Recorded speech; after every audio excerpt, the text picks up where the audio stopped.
The Pacific Island hopping campaign of World War II is the most unfettered brutality in human history. This is where men were turned into monsters, ordered to destroy each other by the thousands over a couple mile-wide shoals in an endless teal abyss.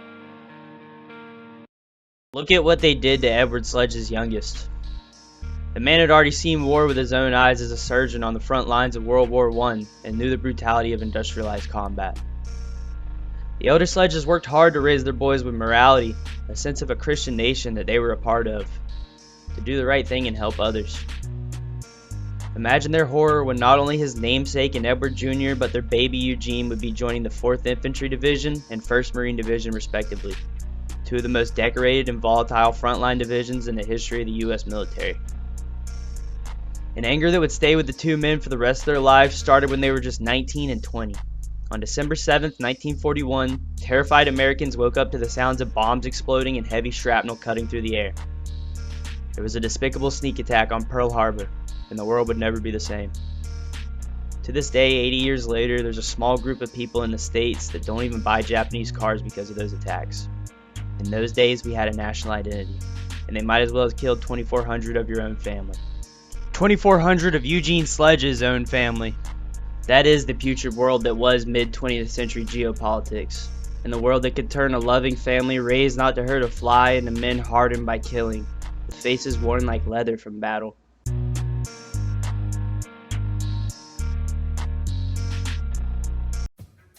He was not Eugene anymore. His new family would know him as Sledgehammer, a nickname he would earn for being a devastating force operating a mortar behind K Company, 3rd Battalion, 5th Marines. Before that, though, he was the new guy, and he would find comfort in the so-called old breed, veterans of the previous Guadalcanal and Cape Gloucester campaigns. An unfortunate thing the young Marine would learn is a common thread, that many of the old breed would not be with him when they left their target island of Peleliu. An old superstition that said a Marine always got hit by their 3rd campaign, that no man was lucky enough to make it longer than that. Before they would move on to the smallest ring of hell, Sledge would think he was already in hell. Weeks were spent in a staging and preparing area and on a small base on the island of Pavuvu in the Solomon Chain. In boiling hot tropic tents ripe for disease, the first inklings of what combat in the Pacific was really like would be broken down for the replacement Marines. Veterans would describe the horrors of a bonsai attack, a ferocious suicidal charge by the Japanese, usually at night, not if they would happen but when. The unending concussion of hundreds of artillery pieces firing for their lives to dislodge the Marines off their rock. What our hero was hearing weighed heavily on his mind. He wondered if he would break mentally at the first sign of combat, worried feverishly if he could kill another man in order to survive. Soon he would find out definitively. To those of us who entered the meat grinder itself, it was another world of fear and horror, where the fighting dragged on, and escape seemed less and less likely. In late August, they would set sail from the safety of their base on landing ship 661. 3 weeks later, that ship would drop them off on the beaches of Peleliu. The voyage proved uneventful and the seas were calm. Under the decks, rumors would swirl about their target island, that Peleliu was needed to secure General MacArthur's right flank for his invasion of the Philippines. The strategic importance of the campaign didn't seem to matter to most on board.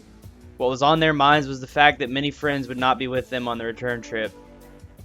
On D-Day -1, September 14th, Sledge stared out at the sunset during a conversation with a sailor. He never thought he'd see a sky prettier than the sun setting on Mobile Bay. Then his knees felt weak and he grabbed the railing of the ship for support. He wondered if this would be the last sunset he'd ever see. After returning to their bunk area below deck and collecting some ammo and rations for the assault the next day, a grizzled sergeant stopped in the doorway to update on the situation. Reportedly, the fight would be short and tough. A brutal few days of excessive violence and then a long period at a rest area. San Antone, muttered a Texan. Imagine only 4, maybe 3 days for a battle star. Hell, I could put up with anything for no longer than that. He'd spoken the minds of many Marines aboard that ship, confirming the rumors they had already heard.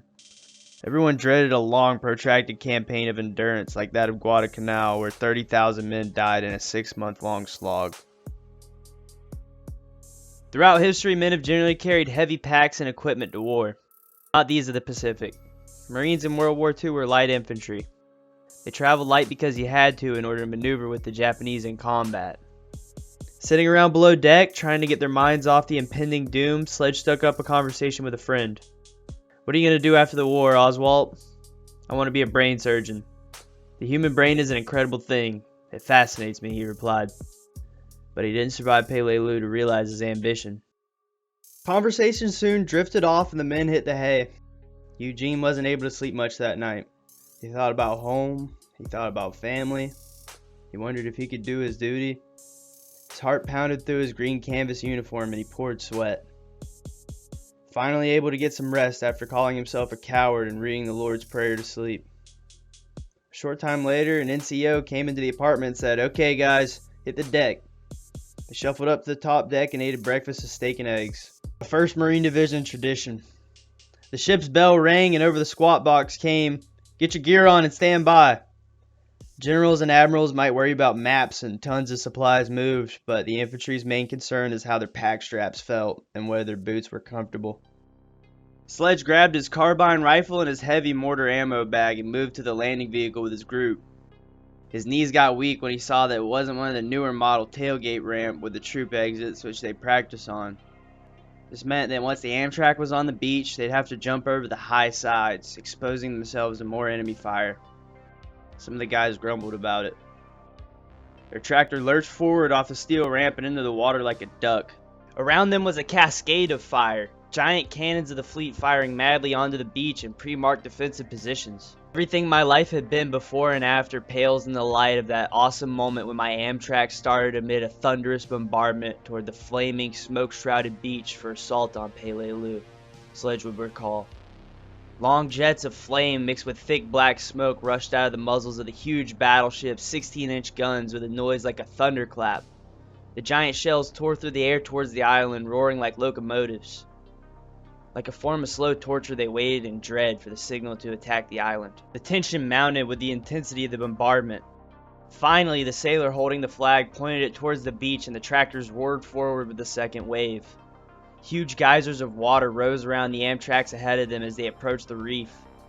The beach was now marked along its length by a continuous sheet of black flame and a thick wall of smoke. The lieutenant braced himself and pulled out a half pint of whiskey. "This is it, boys," he yelled. The Japanese were retaliating against the landing craft with everything they had. Machine gun fire and fragments tore over the top of their boat. "Hit the beach!" yelled an NCO moments before the machine lurched to a stop. The men piled over the sides as fast as they could. Shells crashed all around. Fragments tore and whirred, slapping on the stand and splashing into the water a few yards behind them. The Japanese were recovering from the shock of the pre-landing bombardment. The fire got thicker, snapping viciously overhead in increasing volume. The world was a nightmare of flashes, violent explosions, and snapping bullets. Memory of this event is a blur. Sledge's mind had become numb to the shock. He glanced back over across the beach in time to see an Amtrak directly hit by artillery. With a detached fascination watching debris blast across the coral reef. Up and down the beach, a number of vehicles were burning. Among them was a group of Marines disembarking from a smoking Amtrak. Some of them fell as bullets and fragments splashed among them. Their buddies tried to help them as they struggled in knee-deep water. It was the first of many a lifelong scar on Sledge's mind. A desperate feeling of anger, pity, and frustration. His own plight was forgotten momentarily, sickened to the depths of his soul. He asked God, "Why? Why? Why?" He tasted the bitterest essence of war, the sight of helpless comrades being slaughtered, and it filled him with disgust. A large white post about 4 feet high stood at the edge of the defilade. Japanese writing was painted on the side facing the beach. To Sledge, it appeared as though a chicken with muddy feet had walked up and down the post.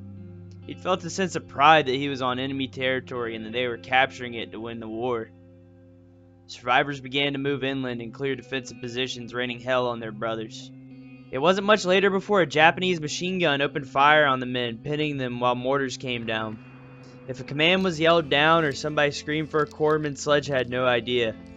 He was all alone on the battlefield, utterly helpless and forlorn in a storm of explosions. All they could do was sweat and pray for survival.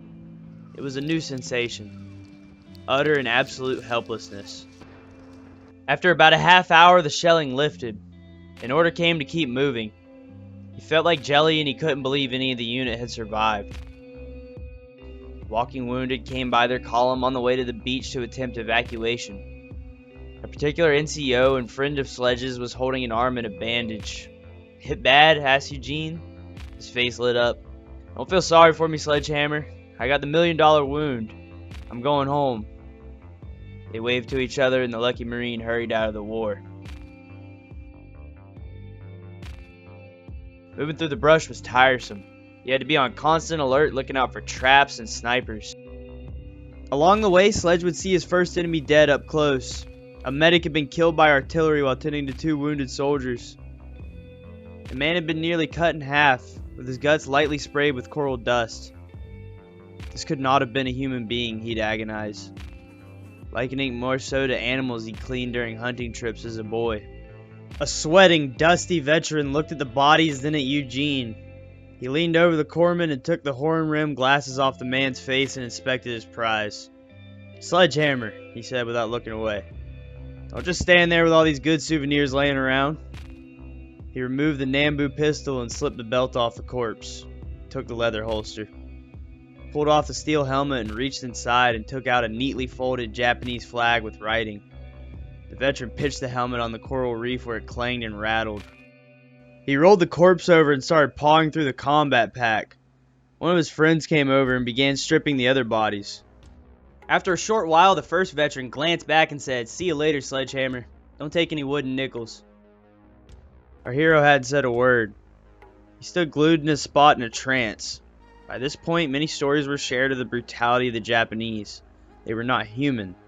The brutality they were capable of excluded them from proper modern society.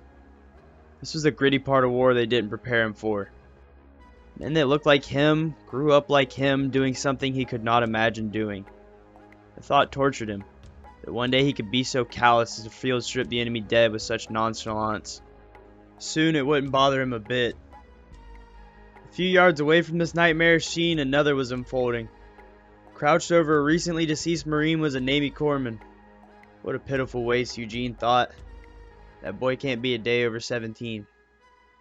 He thanked God the man's mother couldn't see him like that. The corpsman held the dead Marine's chin tenderly between his thumb and fingers. Tears streamed down his dusty, tanned, grief-contorted face and he sobbed quietly. A few short hours after landing, Sledge had enough trauma for a lifetime. He was a different man than the one that had left the ship earlier that morning. There was no time to ponder on it too deeply. They kept moving inland. The battalion executive officer had been killed a few minutes after landing on the beach, and an Amtrak carrying most of the company's communications equipment was hit by artillery. This made an already confusing situation even more chaotic. They didn't know where to push the front line or how far to move in relation to other companies nearby. While passing by fellow units on the move, Sledge tried to muster a smile at a comment from a friend, but found his face muscles were tightened. It was actually impossible to smile. When he looked around closely, he noticed his friends' faces were mask-like and unfamiliar. The weather was getting increasingly hot. He was covered in sweat and savoring his canteen of tepid water. They were warned by the vets not to drink it all on the first day. Word came by to deploy on the double. The riflemen formed a line at the edge of the shrub along the trail and lay prone, trying to take what cover they could. From beginning to end on Peleliu, it was all but impossible to dig into the hard coral rock, so men piled rocks around themselves or got behind logs and debris. Sledge and his crew set up the 60mm mortar in a shell crater a few yards behind the line. Anxiety filled the company when an order came down. Stand by to repel enemy counterattack. Sniper and artillery fire intensified as their mortar pit got ordered to put high explosive shells in the bush out in front. As soon as Sledge's hand went up to drop the mortar round in the tube, a machine gun cut loose. It sounded like one of their own, and it came from the rear. Sledge peeped over the edge of the crater and through the dust and smoke saw a Sherman tank in the clearing behind them. The tank had fired its 75mm gun off to the right rear. The shell exploded nearby, up and around the bend on the same trail they'd set up on. Then the report of a Japanese field gun located there as it returned fire on the tank. Again he tried to fire, but the machine gun opened up as before. "Sledgehammer, don't let him hit that shell. We'll all be blown to hell," said a worried ammo carrier crouched in the crater near him. A worry surged over nearby gun pits that once the tank knocked out the Japanese gun, he would swing his 75 over to the pits and do them next. In a brief moment, their tank had reduced him from a well-trained and determined assistant mortar gunner to a quivering mass of terror. By this point, most still alive accepted that they would likely die, but to their own brothers and by mistake he had not even considered. Even when faced by the reality of the situation, it was too much to grasp. A short time later, the tank ceased fire. They would learn later that their front line was pushed too far forward, and the tank thought they were supporting the Japanese field gun. Tragically, the volunteer who saved several Marines by identifying them to the tanker was shot off the tank and killed by a sniper. The counterattack was broken, and unlike in his mind, in reality, Sledge's first opportunity to return fire at the enemy was halted by a friendly tank. The Japanese counterattack was no wild, suicidal banzai charge such as Marines' experience in the past would lead them to expect. Numerous times during D-Day, he heard the dogmatic claim by experienced veterans that the enemy would banzai. They'll pull a banzai and we'll tear their ass up, then we can get the hell off this hot rock, was a common sentiment. Rather than a banzai, the Japanese counter thrust turned out to be a well-coordinated tank and infantry attack. Approximately one company of Japanese infantry together with about 13 tanks had moved carefully across the airfield until annihilated by Marines from the left. This was the first warning that the Japanese might fight differently on Peleliu than they had elsewhere. In the gun pit under the stars, Sledge began taking off his right shoe. "Have you gone Asiatic? What the hell are you doing?" growled a veteran nearby. "Taking off my boots. My feet hurt," replied Sledge. "What the hell are you gonna do with bare feet if the nips come busting out of that jungle or across this field? We might have to get out of this hole and haul tail if we're ordered to. We're probably gonna pull a banzai before daybreak. You reckon you'll move good on this coral around in your socks?" He'd been reamed out good, but it was to keep him alive. He'd be lucky to get his boots off before they captured the entire island. The vet then pulled out his long K-bar knife and stuck it in the coral next to where he'd sleep. He checked that his .45 handgun was locked and loaded. Sledge's stomach tightened with the realization of why the man was getting so prepared. He followed suit. In the night, K Company would be relentlessly pounded by artillery. There was nothing subtle or intimate about the approach and explosion of an artillery shell. At an instant, the voice of the shell grew the loudest. It terminated in a flash and a deafening explosion similar to the crash of a loud strike of thunder. The ground shook and fragments tore the air apart. Rocks and dirt clattered onto the coral as smoke of the exploded shell dissipated.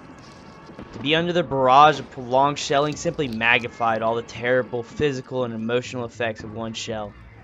The Sledge artillery was an invention of hell. The onrushing whistle and scream of the steel package of destruction was the pinnacle of violent fury and the embodiment of pent-up evil. It was the essence of violence and of man's inhumanity to man. Shells were hated as much for their damage to the mind as to the body. The thought that after each crash and boom you could lose your sanity and run out of cover into the slaughter.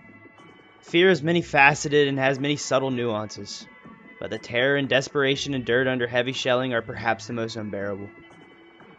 The Japanese kept heavy artillery, mortar, and machine gun fire on the entire regimental beach throughout the day. Enemy artillery and mortar observers called down their fire on amphibian vehicles as soon as they reached the beach. This is what made it difficult to get critical supplies ashore and wounded evacuated. All of Peleliu was a front line on D-Day. No one but the dead was out of reach of enemy fire. Sledge's unit on the ground level wasn't aware of these logistical issues. Their problems at hand lay with the Japanese defenders preparing for an attack across the open airstrip at dawn. As Sledge lay in the blistering hot coral and looked across the open airfield, heat waves shimmered and danced, distorting the view of the target. A hot wind blew through the line. An NCO hurried by, crouching low and yelling, "Keep moving out there, guys. There's less of a chance to be hit if you don't stop." "Let's go," shouted an officer and waved towards the airfield. They moved at a walk, then a trot, in widely dispersed waves. 4 infantry battalions moved across the open, fire-swept airfield. All he was aware of was the small area immediately around him and the deafening noise. The Japanese fielded heavy cannons and machine guns on the high ground of Bloody Nose Ridge overlooking the airfield, which made for an incredible obstacle. They moved rapidly in the open amid craters and coral rubble through ever-increasing enemy fire. Men to the right and left running bent low as possible. They moved through a shower of metal and a wall of explosions. The scene was more appropriate on the western front of the Great War than the fast-moving lines of the Pacific. You could do nothing more than clench your teeth and keep moving. The sun bore down unmercifully and the heat was exhausting. Smoke and dust from the barrage limited vision. The ground seemed to sway back and forth under concussions. Deadly tracers snapped through the attack from both sides at waist height and almost seemed insignificant in comparison to the blast of incoming artillery. Through the haze, he'd see many Marines get hit and go down. There was no time to look left or right, only forward. The farther they moved in, the worse it got. Finally, he caught up with the rest of the members of the company who were panting and sweating amid low bushes on the northeastern side of the airfield. They moved across the open under heavy fire for several hundred yards. The entire unit was visibly shaken by the thunderous barrage. When Sledge looked into the eyes of those fine Guadalcanal and Cape Gloucester veterans, some of America's finest, he no longer felt the shame of his trembling hands. The assault on Peleliu airfield was Eugene Sledge's most horrific memory of the war. This is notable because he participated in two of the most brutal campaigns of the Second World War. K Company moved through the swamps amid sniper fire and dug in for the night with their backs to the sea. Sledge positioned his mortar in a meager gun pit on a slight rise of ground about 15 feet from a sheer rock bluff that dropped down about 10 feet into the ocean. The enemy infiltration that followed was a nightmare. They would be attacked every night they were still on Peleliu. The Japanese were noted for their infiltration tactics. On Peleliu, they refined them and practiced them to a level of intensity not seen in the past. All talking ceased. One man in each foxhole settled down as comfortably as he could and sleep on the jagged rock while his buddy strained eyes and ears to detect any movement or sound in the darkness. Occasionally the line would be peppered by harassing mortar fire. For periods of silence you could hear the water gently lapping against the rocks down below. The Japanese began attacking along the front line. They moved in quietly in the bush until they were up close to a foxhole or gun pit and would jump in to fight hand to hand. Fire discipline was strict in these scenarios as it would be very easy in the darkness to shoot your friend while he struggled in close range with an attacker. It was understood that any man who left his foxhole without first informing those around him could expect to be shot dead. When night came, it was like another world.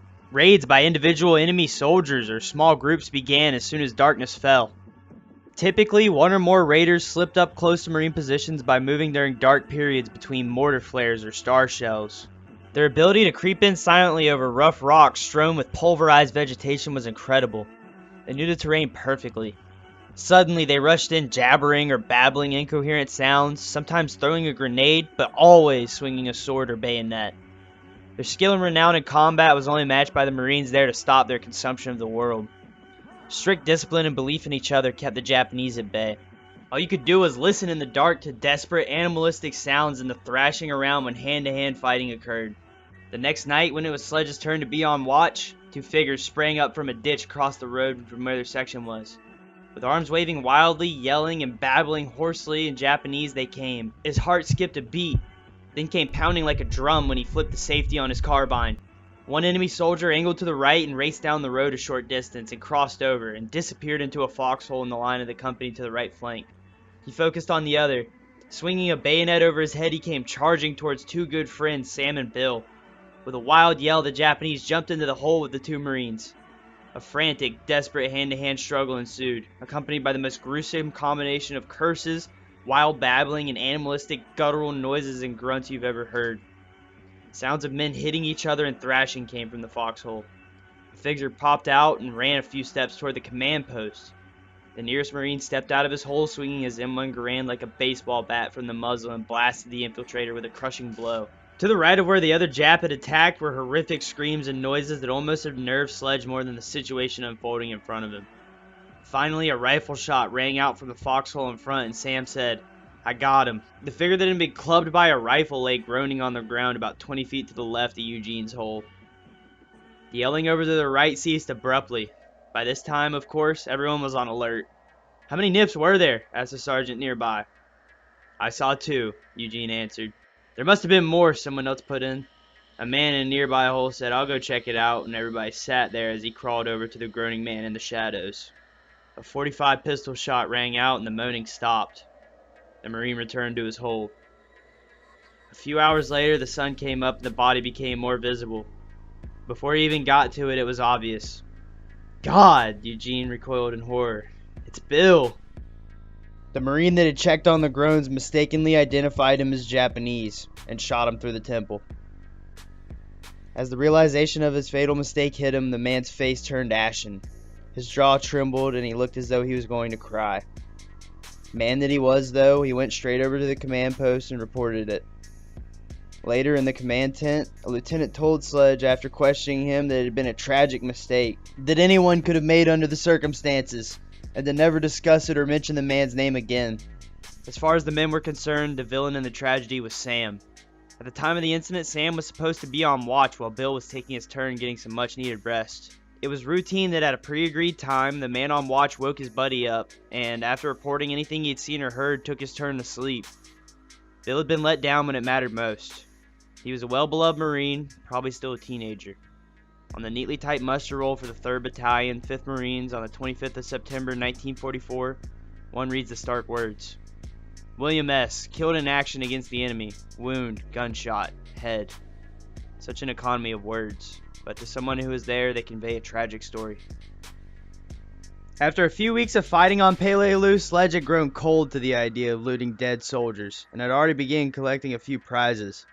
He started small with insignias and pocket items, then a flag and a holster to fit his pistol. A week or so later, he took note at daybreak of a dead Japanese soldier's teeth glistening in the morning sun. Jap gold. He took out his blade and began prying at his disgusting treasure. A close friend and Navy corpsman grabbed his shoulder and asked what he was doing. The man saw good in Eugene and knew he wasn't supposed to be cutting gold fillings out of a dead human being's mouth. He was not Eugene anymore. He was Sledgehammer, and he responded like the few he had spoken up to before. Some cussing and he got back to work. The company learned after a month of hard fighting that they were to be relieved and would board a ship back to Pavuvu.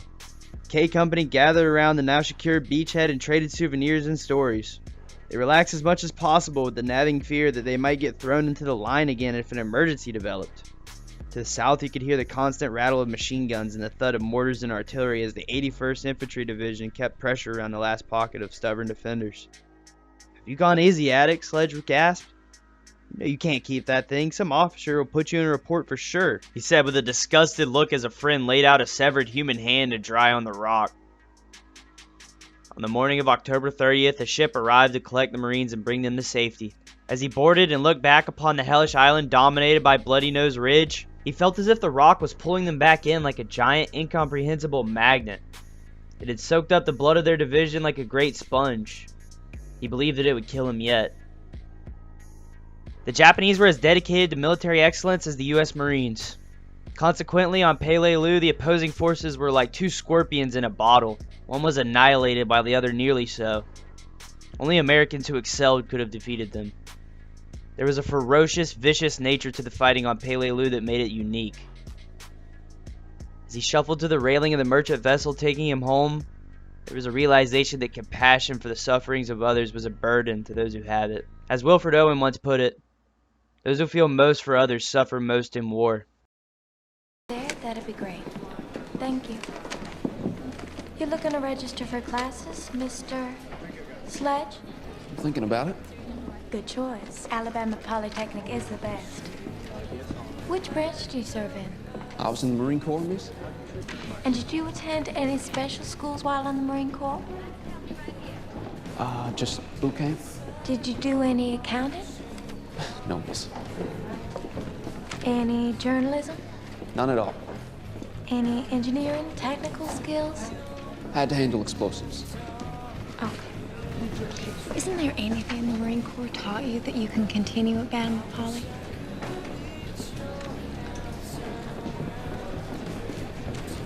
They taught me how to kill Japs.